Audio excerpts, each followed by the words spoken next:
Adab makan teman-teman sekalian penting sekali. Makan dengan tangan, baca bismillah dulu.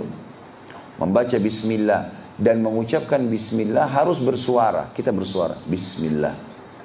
Jangan dalam hati. Baca, karena seringkali syaitan membuat kita lalai. Siapa yang lupa baca bismillah, maka berkah makanannya diangkat dan makanan akan diambil oleh syaitan. Sebagaimana sabda Nabi SAW, kullu amrin la yubda bismillah fahuwa aqta.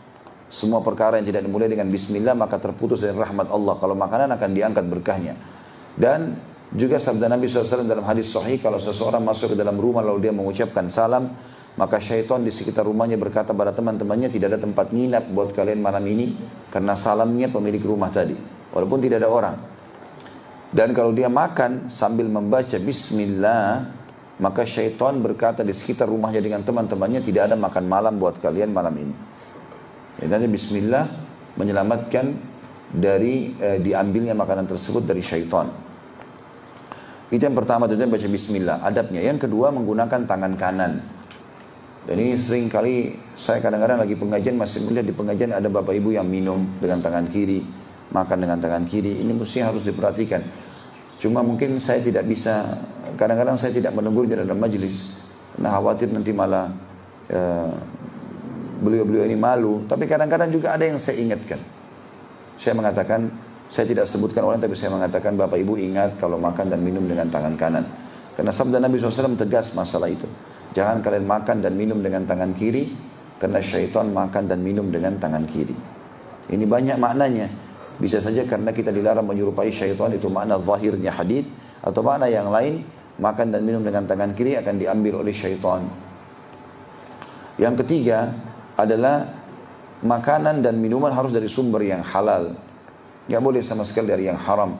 Karena kata Nabi SAW, akan ada orang yang memohon-mohon kepada Allah, meminta-minta, bajunya kotor, tidak punya alas kaki, miskin sekali. Lalu dia mengatakan, ya Allah berikan, ya Allah berikan. Bagaimana Allah berikan sementara makanan, minuman, pakaiannya haram. Jadi nggak bisa. Yang keempat, tidak menghembuskan nafas atau bernafas pada saat minum ataupun makan ini. Jadi usahakan pada saat kita memasukkan minuman atau makanan, kita sedang menahan nafas semenjak. Cuma untuk memasukkan saja ya. Larangannya di sini menghembuskan nafas di atas minuman atau makanan itu. Makanya Abdullah bin Umar radhiyallahu anhu, beliau kalau minum di gelas, maka beliau menahan nafas sambil baca bismillah, dimasukkan. Tentu dilepas, setelah itu dia bernafas biasa. Pada saat dia telan, pada saat dia letakkan gelas, lalu kemudian dia mengatakan alhamdulillah. Pada saat dia mau minum, dia tahan lagi nafasnya.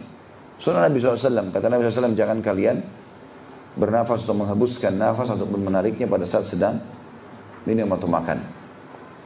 Termasuk adabnya adalah membiarkan makanan atau minuman dingin terlebih dahulu, atau bukan dingin maksudnya, ya bukan panas sekali, sudah berkurang panasnya. Orang kadang-kadang kalau makan panas maka lidahnya bisa luka, ya mungkin juga tidak maksimal dalam memakan atau menikmati rasa makanan tersebut. Nabi SAW termasuk dalam adab-adab disebutkan dalam banyak riwayat yang sahih, menganjurkan untuk ya membiarkan makanan terlebih dahulu dingin. Termasuk adab yang selanjutnya adalah ya, tidak menghidangkan makan pada saat waktu sholat, ya, atau mengkonsumsi di waktu sholat. Kata Nabi SAW, janganlah kalian sholat sementara makanan sudah dihadirkan, ya, dan janganlah kalian sholat dengan menahan dua keburukan. Maksudnya buang air besar dan buang air kecil. Tapi di sini kita dilarang, misalnya kita lagi tahu nih sebentar lagi azan, 2 menit lagi azan, 1 menit lagi azan. Terutama ibu-ibu kemudian hidangkan di meja makan, nasinya lagi ngepul, ya, ada tempe kesukaan suaminya, ada apalah segala macam. Lalu dia lihat, apalagi bapak-bapak incipin sedikit, terdengar azan. Lalu kemudian saya mau sholat dulu. Nanti sementara sholat bukan lagi khusyuk Al-Fatihah, tapi ingat ayam goreng dan tempe goreng di rumah. Bahkan ada larangan hadis ini. Ya, kalau Syekh Abu Bakar rahimahullah Al-Jazairi memasukkan dalam kategori dimakruhkan. Ya. Kalau orang pergi sholat sementara dia makan, ada makanan. Selanjutnya tidak memakan porsi-porsi kecuali yang ada atau yang mudah terjangkau. Seperti misalnya di meja banyak sekali, gitu kan? Dan kita duduk di posisi mungkin itu tidak bisa terjangkau makanan tersebut. Maka Nabi SAW bersabda kepada Salamah, anak istri beliau, anaknya Ummu Salamah radhiyallahu anha, radhiyallahu anhum ajma'in. Salamah masih kecil, lagi makan dengan Nabi SAW. Maka Nabi SAW mengingatkan kepada dia, ya gulam, samillah, wahai anak kecil, kalau kau mau makan baca bismillah. Wa qul biyaminik, makan dengan tangan kananmu. Wa qul mimma yalik, dan makan yang terjangkau di depanmu. Ya.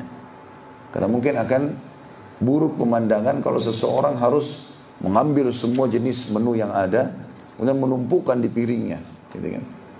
Bukan berarti orang tidak boleh mengincipi semua. Kalau dia sudah selesai makan yang terjangkau, kemudian memang mungkin di acara pesta tempatnya berpisah-pisah, kemudian dia mau pindah incipin lagi yang sebelah sana, itu masih dibolehkan oleh para ulama. Tapi maksudnya adalah seseorang mungkin menunya terlalu banyak di atas meja, kemudian dia mau mengambil semuanya walaupun jauh dari dia, sehingga menumpuk sementara belum ada yang disentuh makanan tersebut. Itu yang ketujuh. Yang kedelapan, tidak boleh mubazir.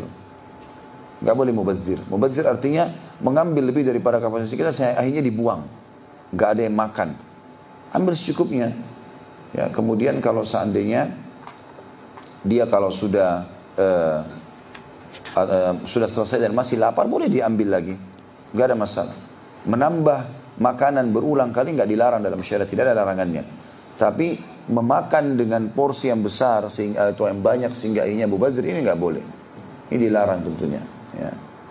Kemudian termasuk adabnya adalah mengajak orang lain untuk makan, berbagi dengan orang lain, sebagaimana kita tahu dalam bahasan kita ini. Ya. Termasuk juga dalam adab adalah memulai dengan makanan-makanan yang manis. Nabi SAW paling gemar kalau mengkonsumsi buah-buahan, itu mengkonsumsi semangka dengan kurma. Mungkin ini bisa di jus juga sebenarnya.